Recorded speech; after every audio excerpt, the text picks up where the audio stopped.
What's going on, everybody? Welcome back to the channel. I had a quick video for y'all, and it's mainly for technicians who either new.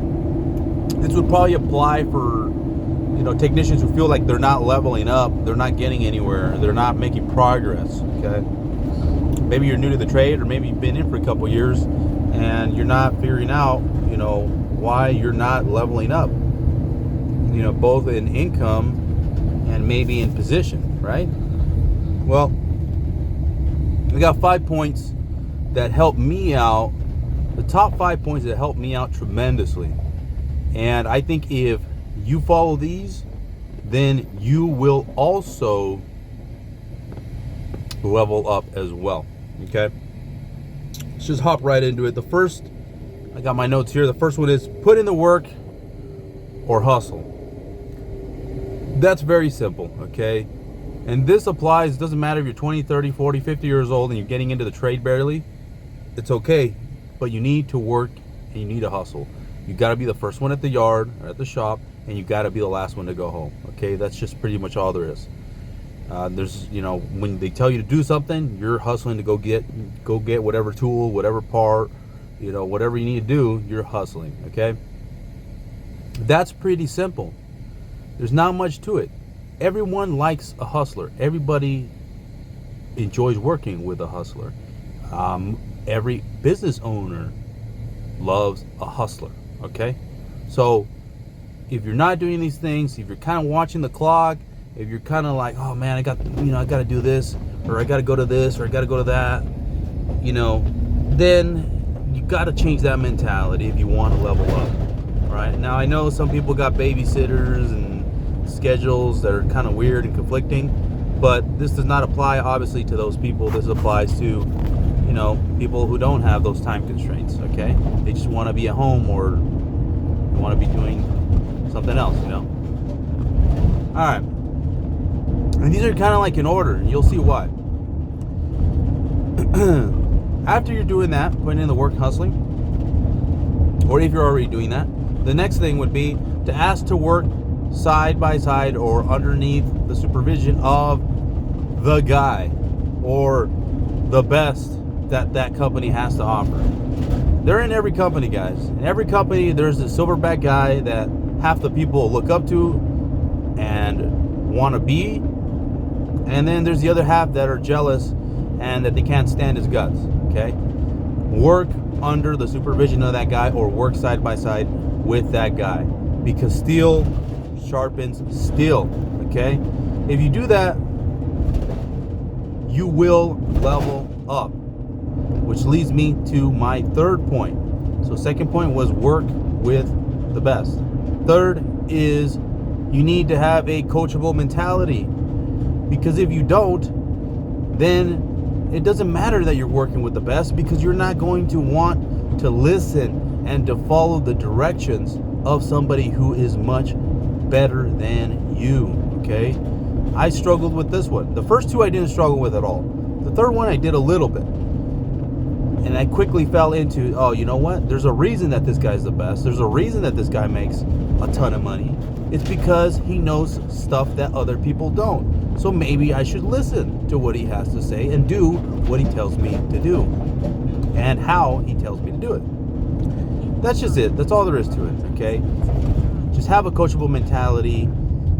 Listen to what these really good guys have to say, and then you'll see that you're going to start to copy them, and you're also going to start to be like them. And that's somewhere you kind of want to be. You want to be the best, right? Or at least top 5, I think. All right, number 4. You need to read literature, or more specifically, manuals for the equipment that you are working on. Okay, this does not mean you need to read the refrigeration basics, the refrigeration 101. I'm not talking about that. Okay, excuse me. You need to read books pertaining to, for example, manuals that come with the equipment that you're either about to install or that you're about to service.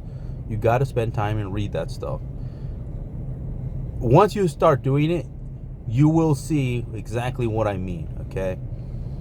You will see that there's a little dip switch that you need to do, you need to set. There is a little jumper that you need to install. That if you didn't read the book, you will not know, because there's so many different brands and every brand is slightly different, okay? So that's number 4, is read the manuals. I know that's pretty boring, but you got to do it. Trust me. You thank me later, okay? Number 5, and I know this is where some people are gonna jump up and start saying, "Oh, I don't need no certificate. I'm way better than those guys that have certificates." I know you probably are, but that doesn't change the fact that they are important, okay? I struggled with this one a little bit too, okay?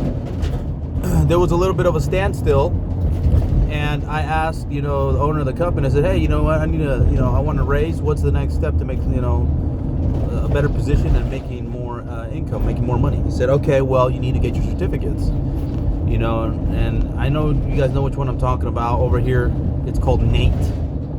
Now, obviously, we all have the EPA, but then there's also NATE and there's also Journeyman. And he said, "Well, you need to get the NATE." And the first thing I said, "Well, I know a lot more than all these guys that have the NATE certificate." Yeah, that's probably true, but it doesn't mean it's not important, okay? And after I got it, studied a little bit, did the test, I got that raise. So you got to do whatever it takes to level up, essentially, even if you don't necessarily agree with, how the certificates work and all that. All right. Well, that's pretty much it, y'all. I'm gonna throw in a wild card in there, and essentially, it is going to be the number 6, which is probably the least important, in my opinion, because if you follow the first 5, then probably number 6 will not even apply. That is, work for a company that values these 5 things that I just mentioned, okay? There's gonna be some companies that don't care if you have any certificates, don't care if you have any, that you hustle, that they just want you there, some boots on the ground, as a person to have in front of people. They don't really care about any of those things, I would say, or they're just not valuing good workers, good skilled professionals. Then you need to leave that company and go somewhere where they do value you as a professional. But that's not always going to apply, okay? And I truly believe that you do the first 5, that pretty much almost in every single company that you're in, you are going to kill it. All right? Well, y'all, thanks for watching. Like, subscribe, comment. Hopefully this was not too long, but let me know what you guys think. And as always, we will see you on the next one. Peace.